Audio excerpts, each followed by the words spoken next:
흔히 우리 인간을 사회적인 동물이라 그렇게 표현을 합니다. 그 말은 하나님께서 서로 사랑하며 서로 도우며 살아가도록 인간을 창조하셨다고 하는 그런 뜻이죠.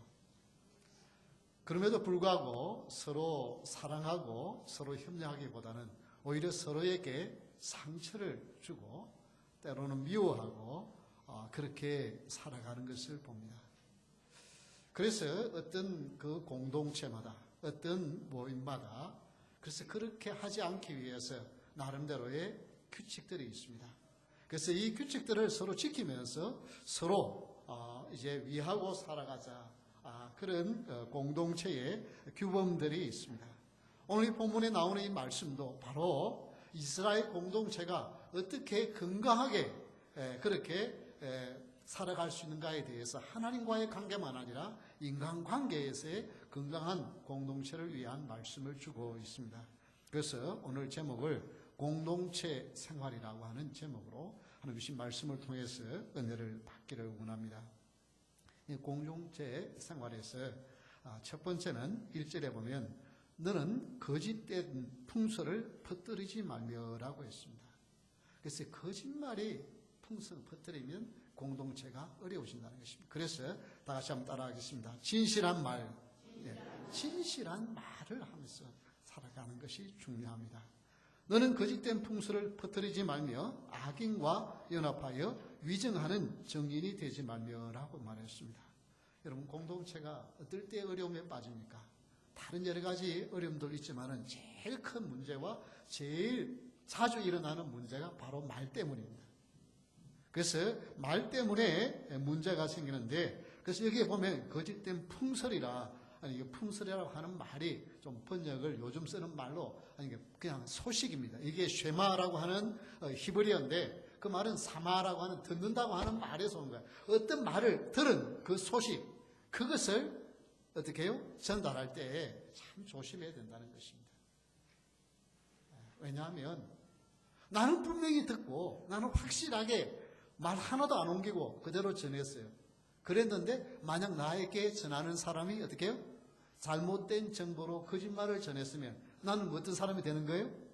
거짓말을 전달하는 사람이 되는 거예요. 나는 아무것도 나는 그대로 들은 그대로 그냥 말했어요. 그런데 내가 틀린 게 아니라 나에게 말을 전해준 사람이 틀렸으면 어떻게 해요? 본의 아니게 나는 거짓말을 전하는 사람이 되어져 버리는 것입니다. 그래서 성경에는 이게 아주 말을 참 조심하라고 말씀하고 있습니다. 그래서 거짓된 풍설을 퍼뜨리지 말며 풍설은 뭐라고요? 소식 혹은 풍문. 그래서 거짓된 소식을 퍼뜨리지 말라. 이 퍼뜨린다고 하는 이 말도 역시 들어 올린다라고 하는 말이에요. 짊어진다는 말이에요. 그러니까 누가 무슨 소리를 했으면 그게 어떻게 해요? 좋은 말이면 그냥 뭐 옮길 수 있지만은 나쁜 말이면 될 수 있는 대로 안 옮기는 것이 그것이 뭐예요? 거짓된 풍설을 전달하지 않는, 퍼뜨리지 않는 것입니다. 이 퍼뜨린다고 하는 말은 들어 올린다고 하는 말이라고 그랬습니다. 그것을 그냥 들어 올리지 말고 그대로 그냥 내버려 두라는 것입니다. 여기에 두 번째는 보면 악인과 연합하여 위증하는 정인이 되지 말입니다. 이것은 좀 더 적극적입니다. 그저 내가 들은 말만 아니라 이제는 어떤 이익에 의해서 어떤 분위기에 의해서 더 적극적으로 다른 사람을 어려움에 빠뜨리기 위해서 이제 하는 말을 이것을 위증이라 하고 성경은 거짓 증거하는 것에 대하여 굉장히 강하게 이야기하는데 이것은 하마스라고 하는 이제 히브리어로 되어 있습니다. 여러분 그 하마스라고 하는 단체이죠. 무당단체. 바로 이 말이 여기서 나오는 거예요. 이게 폭력이라는 거예요. 폭력. 위증은 성경의 폭력으로 규정하고 있는 것입니다. 그래서 출애굽기 20장 16절에 우리 십계명 중에 하나죠. 다 같이 한번 읽어볼까요? 내 이웃에 대하여 거짓 증거하지 말라. 어떤 이웃에 대해서 이 거짓 증거, 누가 의도적으로 막 거짓말을 하는 사람, 참 그런 나쁜 사람도 있죠. 그런데 어떻게 해요? 내가 잘못 듣고 잘못 생각해가지고 거짓을 할 수 있어요. 이게 마음에 어떤 상처가 있는 사람은 자기도 모르게 거짓말을 하는 사람이 있어요. 근데 본인은 전혀 거짓말이 아니라고 생각하고 말을 해요.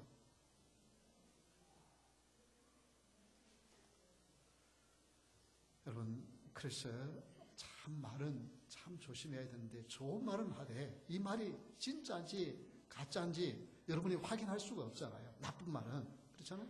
그럴 때 그 말은 그냥 나만 듣고 내 자리에서 끊어두고 들어 올리지 말고 그 자리에 두는 것이, 그것이 우리가 해야 할 일이라는 것입니다. 이것이 공동체가 건강하게지는 것 중에 하나입니다. 왜냐하면 여러분이 무슨 이걸 다 조사해가지고 이게 참말인지 거짓말인지 다 구분해가지고 말할 수가 없잖아요.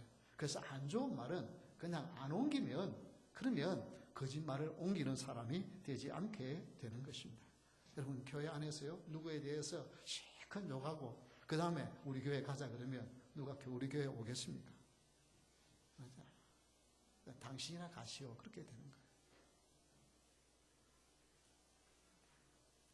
좋은 말을 퍼뜨리고 나쁜 말을 함구하는 것, 이것이 진실한 말을 하는 비결입니다. 근데 여러분은 그렇게 정말 진실한 말을 하려고 애를 쓰는데 여러분이 이렇게 나쁜 말이 들려와요. 그럴 때 어떻게 하십니까? 정말 거짓말이 오는 거예요. 정말 이렇게 아닌 말을 들었을 때에 기분 좋은 사람이 누가 있겠어요? 정말 화가 나죠. 정말 좀 찾아가고 이야기를 하고 아니면 좀 삼자 대면을 해서라도 좀 이 문제를 풀어보고 싶죠. 그런데 성경은 그렇게 하지 말고 오히려 뭐라고 말씀하시냐면 마태복음 5장 11절의 말씀입니다. 우리 한번 같이 읽어볼까요? 나로 말미암아 너희를 욕하고 박해하고 거짓으로 너희를 거슬려 모든 악한 말을 할 때에는 너희에게 복이 있나니. 그러니까 정말 가슴이 여러분이 정말 아닌 것을 그렇다고 거짓말로 여러분을 이렇게 그런 누명을 씌우면 얼마나 속이 답답해요. 정말 여러분 심장이 있으면 좀 열어서 보여주고 싶은 그런 마음이잖아요. 그럴 때 여러분, 왜냐하면 오늘 본문의 말씀처럼 하나님이 어떻게 해요? 나에게 지금 복을 주시려고 합니다. 너희를 거스려 모든 악한 말을 할 때에는 너희에게 복이 있나니. 다른 사람이 억지로 나에게 뒤집어 씌우는 말을 하면 나는 지금 기분이 나빠 죽을 지경인데 하나님은 뭐라고요? 그래, 너는 지금 그 일을 통해서 너에게 복이 찾아온다. 그래서 여러분, 억울한 일을 당하면 억울해 죽겠다고 가슴 쉬지 말고 감사할 수 있길 바랍니다. 하나님, 이 억울함을 통해서 하나님이 나에게, 우리 가정에 복을 주시려고 그러는군요. 감사할 수 있길 바랍니다. 아멘입니까? 예, 쉽게 아멘을 하지만은 실제 당해보면 쉬운 일은 아닙니다. 쉬운 일은 아닌데, 실제 당해보면 쉬운 일은 아닌데, 성경은 분명히 그렇게 말씀하는 거예요. 왜? 너희에게 복이 있다고 그랬으니까. 하나님 복 주시겠다고 약속하셨으니까. 우리 가정에 복을 주시려고 이 어려움을 당한다. 그렇게 생각을 하실 수 있기를 바랍니다. 하나님은 악한 말을 통해 내게 복을 주십니다. 여러분, 그래서 무슨 말을 들을 때 그거 악한 말 때문에 너무 힘들지 말고요. 다른 사람이 무슨 말하는 거 그거 쉽게 넘어가지 말고. 그래서 거짓말은요, 듣지도 말고 전하지도 말고. 그러는데 우리가 거짓말을 안 들어야 될 것 중에 가장 큰 것 중 하나는 내가 내 자신에게 하는 거짓말을 듣지 말아야만 합니다. 다른 사람이 거짓말도 안 들어야 되지만은 많은 사람들이 자기가 자기에게 거짓말을 해요. 아니 뭐 자기에게 거짓말하는 게 없는 것 같아요? 나는 그런 거 없습니다 하고 쳐다보는 것 같은데 자기가 자기에게 거짓말을 많이 해요. 무슨 거짓말이 있어요? 염려, 근심, 걱정이 다 거짓말에 속아 넘어가는. 무슨 일이 생기면 너 어떡하냐? 너 큰일 났어. 너 이제 망했어. 너 이제 죽게 되었어. 사업 망하게 되었어. 이거 어떡하나? 이게 다 자기에게 주는 거짓말이에요. 그걸 사실로 믿고 살아가는 많은 것 때문에 많은 현대인들이 우울증에 빠지는 거예요. 여러분, 링컨 대통령 하면 얼마나 훌륭한 대통령입니까? 근데 링컨 대통령이 출생한 200년을 기념으로 해서 책이 나온 것이 있는데 그 책의 제목이 링컨의 우울증입니다. 링컨은 우울증 환자였어요.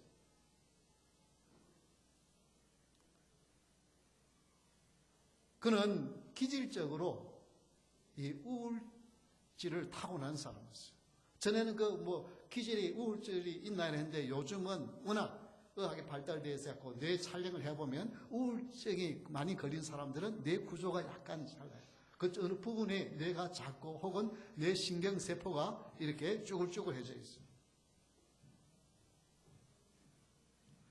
그는 집안적인 내력적으로 그 집안에 그 우울증에 걸렸던 사람들이 많이 있을 정도로 우울증이 집안에 기질을 타고 다녔어요. 그뿐만 아니라 그 당시에 자기 하나밖에 없는 남동생도 이제 죽었고요. 일찍 죽었고요. 그리고 어머니도 돌아가시고, 그리고 누나도 죽고요. 그리고 자기가 첫사랑인 이제 앤 루틀리 씨도 역시 또 이 전염병으로 죽었습니다. 그리고 나중에 결혼을 해가지고 두 아들 에디와 윌리도 역시 죽었습니다.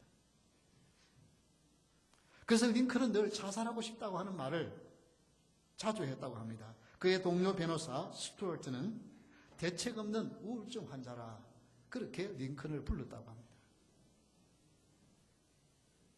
그의 전집에 보면 불안하다고 하는 말이 무려 193회나 나옵니다.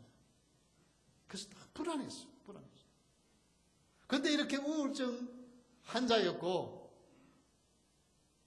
그런 집안에 주위 사람들이 많이 정말 일찍 죽는 일로 인하여서 그런 불안에 있었던 그런 우울하고 자기도 그냥 그래서 죽고 싶다고 말을 자주 할 정도의 우울증 환자가 어떻게 미국의 위대한 대통령이 되어졌습니다. 그래서 그 책을 쓴 자슈아 울프 쉔크는 이렇게 말합니다. 그가 우울증을 이긴 과정을 세 단계로 묘사를 했는데 공포와 교전과 초월이라.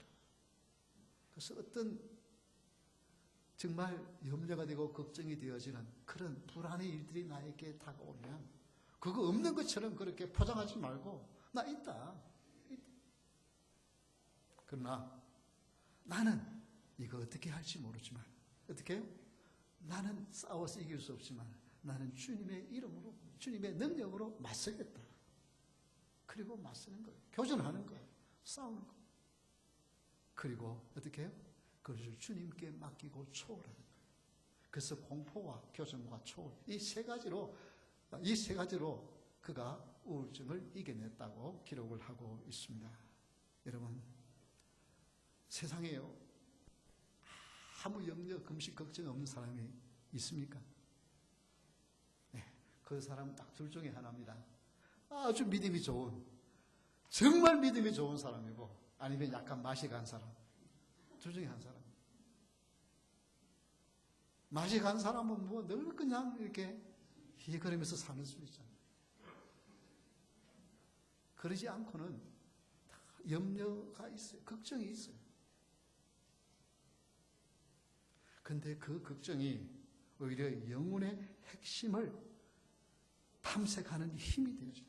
내 영혼을 한번 돌아보는 기회가 되어지고 불안과 염려가 걱정이 오면 그때 한번 내 자신을 돌아보고 나로서는 할 수 없지만 전능하신 하나님께 이 삶을 맡기며 이 어려움을 맡기며 하나님의 능력으로 이 일을 도전할 수 있고 이겨낼 수 있는 힘을 줄 줄 믿습니다라고 맞서는 교전하는 여기를 통해서 하나님이 초월할 수 있는 힘을 주실 줄 믿으시기 바랍니다. 링컨은 그런 우울증 환자였고 그런 정말 죽고 싶은 마음이 있었던 사람이었지만 그렇게 해서 무너지는 인생이 아니라 그 모든 우울을 딛고 일어서서 미국의 위대한 대통령으로 10대 대통령으로 서게 되어지는 것입니다. 믿음의 사람은 마음의 부정적인 말을 듣지 않고 영혼의 진실한 말을 들으면서 살아가는 자입니다. 이런 자에게 하나님이 승리를 주세요. 그래서 여러분 완벽한 사람은 없습니다. 누구에게나 불안이 있고요, 염려가 있고요, 걱정이 있어요. 그러나 거기에 묻혀서 거기에 휩쓸려서 넘어지는 것이 아니라 그것을 안고 주님께 나가 주의 은혜와 주의 능력으로 극복하는 자가 승리자인 줄 믿으시기 바랍니다. 그래서 여러분 진실한 말을 들어야 됩니다. 진실한 말을 해야 됩니다. 그래서 여러분이 진실한 말을 하고 진실한 말을 들을 수 있어야 돼요. 너는 이제 안 돼. 너는 실패했어. 너는 바보야. 뭐 여러 가지 부정적인 말을 그대로 듣지 말고 그 거짓말을 믿지 말고 아니야. 나는 부족하지만 주님은 위대하시. 나는 하나님의 축복의 은혜와 능력으로 이겨낼 수 있어. 진실한 말을 여러분 자신에게도 하고 다른 사람에게도 하는 자가 될 수 있기를 주의 이름으로 축원합니다. 두 번째, 공동체 생활에서 첫 번째 공동체 생활은 뭐가 있어야 된다고요? 예, 진실한 말. 진실한 말은 남에게도 진실한 말을 해야지만 누구에게도 진실한 말을 해야 된다고요? 내 자신에게도 진실한 말. 거짓말에 속아가면 안 됩니다. 두 번째는 편백되이 두둔하지 말지니라. 다 같이 한번 따라합시다. 공정한 판단. 예, 가난한 자의 송사라고 해서 편백되이 두둔하지 말지니라. 그러면 이 가난한 자, 참 가난한 자에 대해서는 하나님 늘 관심이 있어요. 그런데 가난한 자라고 해서 무엇을 잘잘못을 판단할 때는 두둔하지 말라는 거예요. 그런데 오늘날 우리 한국이 그런 거예요. 참 부자는 다 못된 사람들이고 가난한 사람은 무슨 짓을 해도 돼. 폭력을 행해도 되고 막 해도 되고 그 뭐 가관하고 억울해서 그렇다고 그냥 그거 덮어주려고 그래요. 아니에요. 폭력은 가난한 사람이나 부자나 폭력은 폭력이에요. 법을 어긴 것은 가난한 사람이나 부자나 법을 어겼으면 법을 어긴 거예요.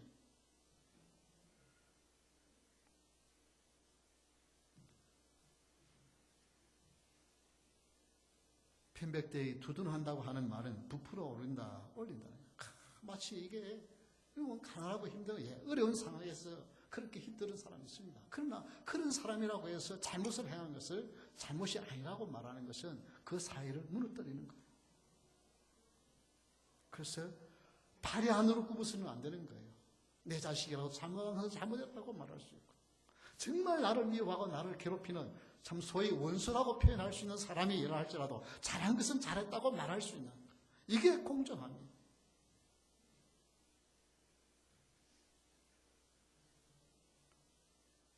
내 편, 내 편에 있어서는 아니 되는 것입니다.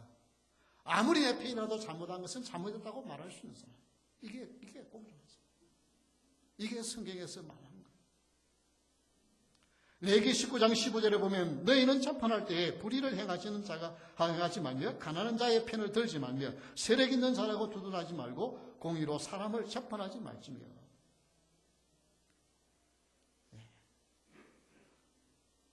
죄송합니다. 공의로 사람을 재판하지 말아서는 안 되고 재판해야지며 교회의 머리 대신 예수님 앞에서 판단해야만 합니다. 공동체의 생활은 공정한 판단이에요. 아이고 나는 뭐 판사도 아닌데 아닙니다. 나도 많이 생각하고 판단해요. 비록 재판장에 안 앉아 있어도 여러분 나름대로 판단할 때 그때 정말 나는 공정한가 이것을 꼭 기도해야만 합니다. 그럼 어떻게 할 때 공정한 판단을 할 수 있습니까? 사람은요 자기도 모르게 자기가 마음에 드는 쪽으로 마음이 가게 되어져 있습니다.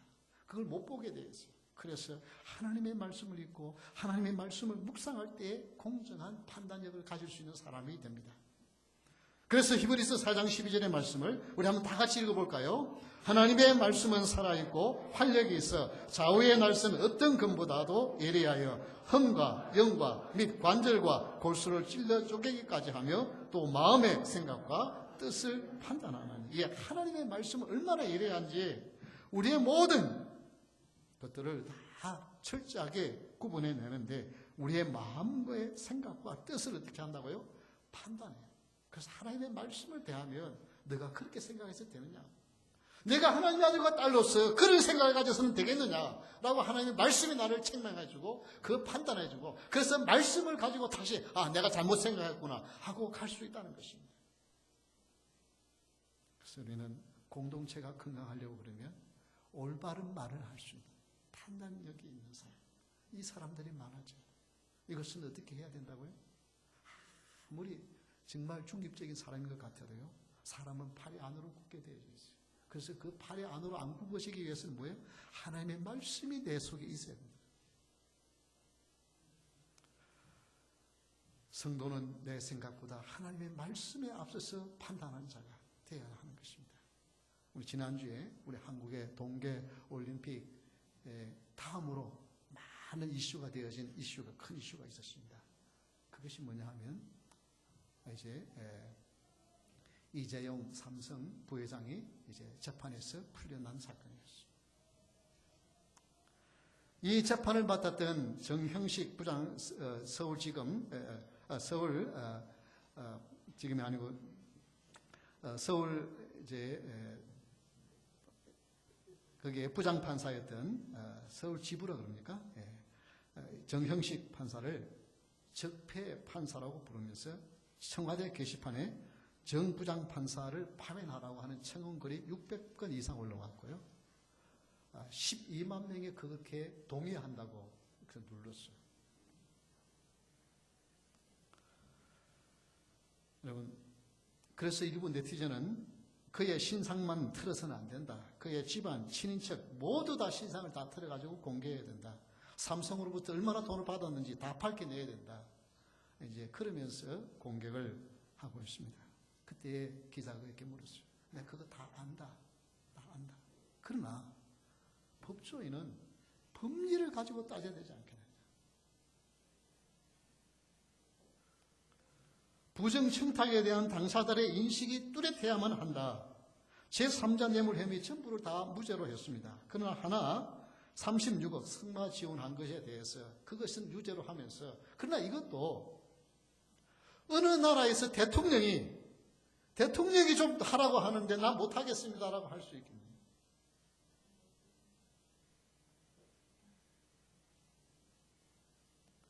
그래서 요구행 뇌물이기 때문에 정상을 참작해야 된다. 이렇게 판단한 이분이, 정영식 이분이 지금만 그런 것이 아닙니다. 2012년도에 사전선거운동으로 1심에서 500만의 벌금을 받은 원혜영, 지금 더불어민주당의 의원이에요. 그분이 1심에서 벌금을 받은 500만 원이면 300만 원 이상이면 의원직을 상실하니까 이건 상실하는데, 이분이 2심에서 무죄로 선고했어요. 그 당시에도 역시 뭐예요? 야당 사람이었어요. 만약 야당 사람을 봐주면 여당으로부터 자기가 어떤 불이익을 당할지 알고 있지만은, 그러나 꼿꼿하게 뭐예요? 법리를 가지고 판단하는 거예요. 이게 중요한 거예요. 지금 여당이 이렇게 하고 그를 지지하는 사람들이 자기가 이렇게 판단하면 어떤 불이익이 올 줄을 알지만은, 그것 때문에 마음이 고민이 되지만 그것 때문에 자기가 법리를 어겨서 판단할 수는 없다는 거예요. 이런 양심이 있어야 돼요.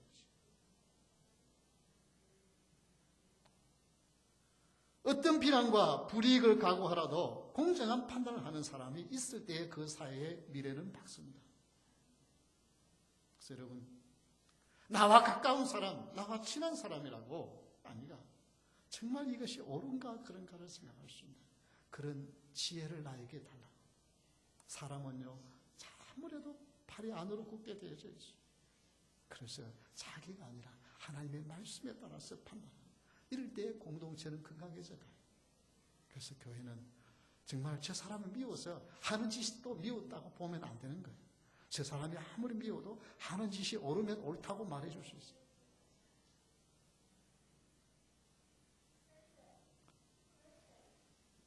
세 번째 공동체 생활은 그것을 도와 그 짐을 부릴지니라고 말씀하고 있습니다. 이것은 다 같이 한번 따라합시다. 사랑의 손길. 사랑의 손길이 있어야 된다. 5절을 다시 한번 보면, 내가 만일 너를 미워하는 자의 나귀가 짐을 싣고 엎드러짐을 보거든 그것을 버려두지 말고 그것을 도와 그 짐을 부릴지니라. 여러분, 내가 괜히 나를 그냥 막 괴롭혀. 그래, 좀 가한 말로 씹어. 좀 너무 힘들어. 근데 어느 날 보니까 그 사람이 어려움 당해. 그럼 그렇지, 그럼 그렇지. 하나님은 살아계시지. 그러면서 여러분 좋아하지 말라는 거예요. 어느 날 보니까 그 집 나귀가 길을 잃고 막 헤매. 그러면은 어떻게 해요? 나를 그걸 괴롭혔으니까 차라리 그냥 회차리 하나 가지고 때려가지고 더 어디 멀리다 보내.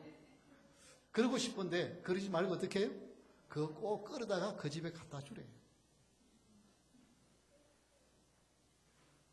그러니까 이 너무 욕심이 많아가지고 나귀에다 짐을 너무 많이 실어가지고 나귀가 가다가 그만 나귀가 쓰러졌어. 가만 놔두면 나귀가 죽을 판이에요. 그러면 욕심이 많으니 저렇게 못되게 하니까 저러지. 그러고 그냥 지나가지 말라는 거예요. 어떻게? 그 짐 다 풀었어. 그 나귀 이렇게 세웠어. 해주라는 거예요.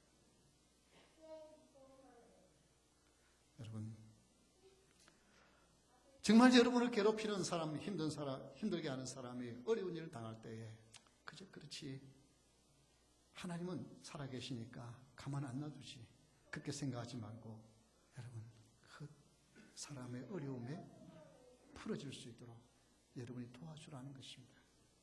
여러분, 사실은 내가 누구를 미워한다, 그것이요 속으로는 잘 안 나타나죠. 그런데 남이 나를 미워한다고 생각되는 사람 있잖아요. 저 사람 왜 나를 자꾸 그렇게 미워할까, 그 생각되는 사람 있잖아요. 그걸 한번 곰곰이 한번 생각해 보십시오. 나는 그 사람에 대해서 그런 마음이 없는지. 대부분 그 마음이 내 안에 있을 수 있습니다. 관계가 안 좋아서 저 사람이 나를 미워하는 사람이 있으면 보면요, 100%는 아니지만 상당히 많은 퍼센테이지가 나도 그 사람 미워하는 마음이 있습니다. 그걸 조금 더 전문적인 용어로 말하면 투사라고 그래요. 리프렉션이라고 해요. 그게 나도 모르게 많이 있어요. 많이 있어요.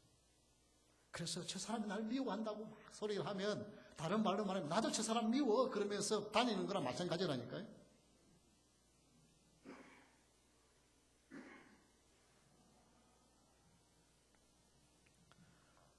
그래서 우리는 내 마음속에 누가 나를 미워한다고 나도 같이 미워하는 것이, 나는 사랑해라고 바꾸어야만 됩니다. 레위기 19장 18절의 말씀에 보면 원수를 갚지 말며 동포를 원망하지 말며 내 이웃 사랑하기를 내 자신과 같이 사랑하라. 나는 여호와이니라. 여러분, 그래서 우리는 사랑을 막 이렇게 발사를 하면 그 사랑이 나에게 어떻게 돌아오게 된다는 거예요. 누가 나를 미워하면 내가 누구에게 미움의 사인을 보냈기 때문이라고 생각을 하면 그게 거의 맞습니다. 100%는 아니지만 누가 나를 미워한다 그러면 내가 미워하는 사인을 보냈을 가능성이 많습니다.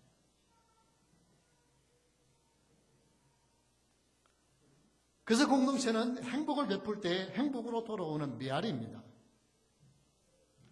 그래서 정말 우리 공동체가 건강하려고 그러면 사랑의 손길을 막 펴는 거예요. 아이고, 누가 나를 미워하는데 그거는 그냥 잊어버리고 그냥 그거 신경 쓰지 말고 나는 그냥 사랑을 베푸는 거예요. 이것이 이 공동체가 건강한 공동체가 될 줄 믿으시기 바랍니다.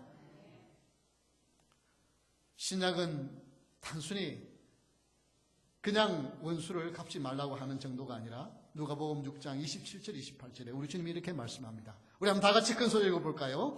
그러나 너희 듣는 자에게 내가 이르노니 너희 원수를 사랑하며 너희를 미워하는 자를 선대하며 너희를 저주하는 자를 위하여 축복하며 너희를 모욕하는 자를 위하여 기도하라. 예. 좀 이 말씀을 읽으면요, 어떤 분은 나는요 가면을 못 씁니다. 싫으면 싫다고 해야지, 좋은 걸 싫은 걸 좋다고 어떻게 그렇게 거짓으로 가면을 할 수 있습니까? 그렇게 말하는 분이 있어요. 심지어는 목사님도 그런 말씀 하시는 분이 있더라고요. 자기 마음에 안 들면 나가는데 악수도 안 한대요. 그냥 고개 들린대요. 왜냐면 나는 거짓말 못한다 이거죠. 여러분, 그 말이 무슨 말이에요? 내 감정이 안 간다 이 말이잖아요. 그런데 우리는 감정을 따라서 행할 자가 아니에요. 감정. 우리는 감정을 따라 행동하는 것이 성도가 아니고 무엇에 따라 행동하는 자예요? 말씀을 따라서. 말씀에 순종합니다. 감정에 따라. 그래서 원수를 사랑하고 미워하는 자를 좋게 대해주고 저주하는 자를 나도 같이 저주를 퍼붓는 것이 아니라 나의 입에서는 뭐가 나와야 된다고요? 축복이 나와야 되고, 그리고 나를 모욕하는 자를 위해서 기도해 주어야 된다는 것입니다. 이것은 감정을 가지고는 도저히 할 수 없는 일입니다. 정말 감정으로 하기 싫어요. 근데 하나님의 말씀이 하라고 하니까 억지로라도 의지로 순종하면 그것이 복이 될 줄 믿으시기 바랍니다. 하나님의 말씀을 순종해서 선대하고 사랑하고 축복하면 감정은 그 뒤에 따라서 오게 되어지죠. 많은 사람들이 감정을 따라서 행동하면서 나는 진실하게 행동한다고 생각하는데요. 아닙니다. 그것은 진실이 아니에요. 그는 아직까지 성숙이 덜 된 어린아이예요. 어린아이는 뭘 따라 생각해요? 감정을 따라 생각하잖아요. 감정을 따라서 행동하는 사람은 어린아이라니까요. 몸은 어른이 되었지만은 정신 연령은 어린아이라니까요. 그래서 얻을 듯 차야 돼요. 우리는 감정이 따라가지 않아도 의지로 행동으로 순종하는 자가 성도인 것입니다. 이렇게 할 때 하나님은 그 의지로, 감정은 정말 나를 그렇게 힘들게 하는 사람 내가 축복할 수 없고요. 그 사람을 위하여 기도할 수 없고요. 그 사람을 사랑할 수 없지만, 그러나 하나님의 말씀에 순종하면 하나님이 그 일을 통하여 복을 주시는 거예요.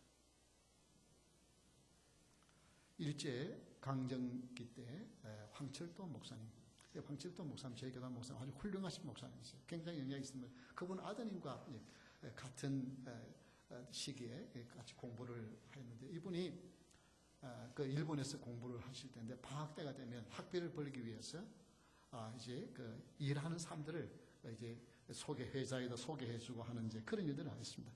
한 번은 나고야에서 한국 사람들 데려다가 도쿄에다가 이제 와서 그 일꾼들을 이렇게 보내주는 그 일을 하기 위해서 나고야로 갔습니다. 이 나고야에 갔는데 약속한 사람들인데 한 사람이 이씨라고 하는 사람이 없어요. 왜 뭐냐 하니까 뭐 이렇게 다 죽게 됐다고 그러는데 보니까 다 죽게 된 게 아니고 경찰서에 붙잡혀 있는 거예요. 왜냐면 노름하다가 붙들려가지고 경찰서에 체포되어 있어요. 그러면 그 한 사람 놔두고 그냥 데리고 갈 수 있잖아요.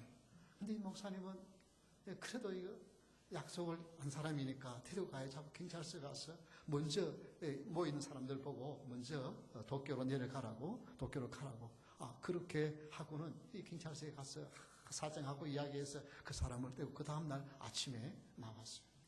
아침에 나와서 나고야역에 가서 보니까 어제 밤에 분명히 막사로 가라고 한 사람들이 안 가고 기다리고 있는 거예요. 그러면 지금 오늘부터 일을 해야 되는데 자기가 신임이 어떻게 돼? 분명히 사람 보내준다고 했는데 자기가 안 나타나고 사람도 안 나타나면 그럼 또 이게 화가 치밀는 거예요. 그래도 참아야지. 그리고 이제 그래도 같이 가자고 이제 나고야역에서 기차를 타려고 그러니까 기차가 못 떠난다. 왜? 도쿄에 큰 지진이 나가지고. 만약에 그 전날 밤에 그 사람 이씨 그 사람 놔두고 그 사람도 아닌 사람 놔두고 그냥 같이 떠났다고 한다면 어떻게 되겠어요? 도쿄 도착하자마자 지진이 큰 상처를 입거나 죽었을 가능성이. 하나님이 그렇게 해서라도 막으시는 거예요. 여러분 정말 억울한 일을 당하고 정말 이해 안 되는 일을 당할 때 여러분의 인생에 왜 이렇게 그치는 것들이 내 생에 많은가 그렇게 생각하지 마시고 하나님이 이 일을 통해서 나를 축복하신다. 여기에서 지금 화를 내지 않냐고, 여기에서 어떻게 사람이 그럴 수 있느냐고 그렇게 끝내지 말고 조용히 이 일을 허락하신 하나님은 바로 거기서 사랑으로 여러분이 선택하라. 사랑의 방법을 선택하면 그것이 여러분의 생에 하나님의 축복이 되게 할 줄 믿으시기 바랍니다. 그래서 공동체에는 사랑이 있어요. 사랑이 있어요. 막 범죄 따지고 따지고요 해서 하면 그 단체는요 엄청 상박해져요.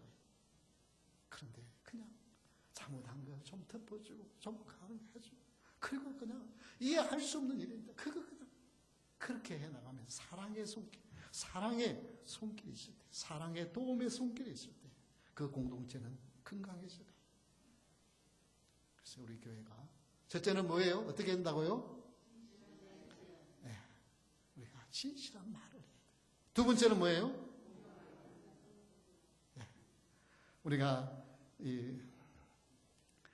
정말 사랑할 때에 공정한 판단을 하고 나가야만 됩니다. 그리고 이제 세 번째는 뭐예요? 네, 사랑의 손길을 펴는 것. 그래서 참 말이 중요하기 때문에 정말 진실한 말을 하려고 애를 쓰고.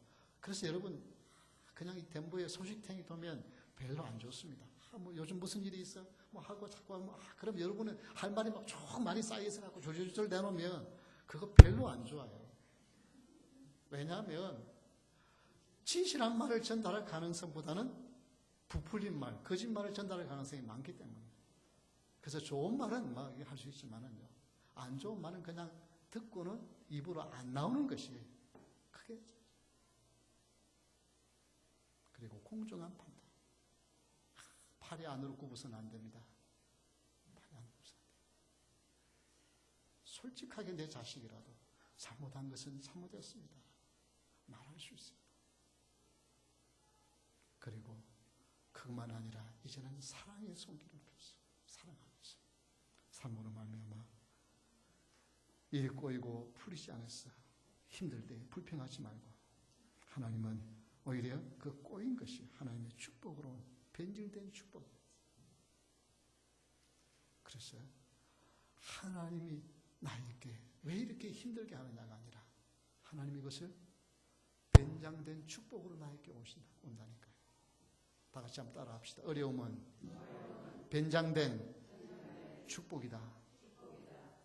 어려움은 변장된 축복이에요. 하나님 왜 인생이 나에게 자꾸 꼬이게 만듭니까? 그는 재수가 없어서가 아니라 하나님의 복을 주시려고 나에게 오는 어려운 줄 알고 그것을 믿음으로 이겨내 승리하는 여러분 될 수 있기를 주의 이름으로 축원합니다. 다 같이 이것을 찬양하겠습니다.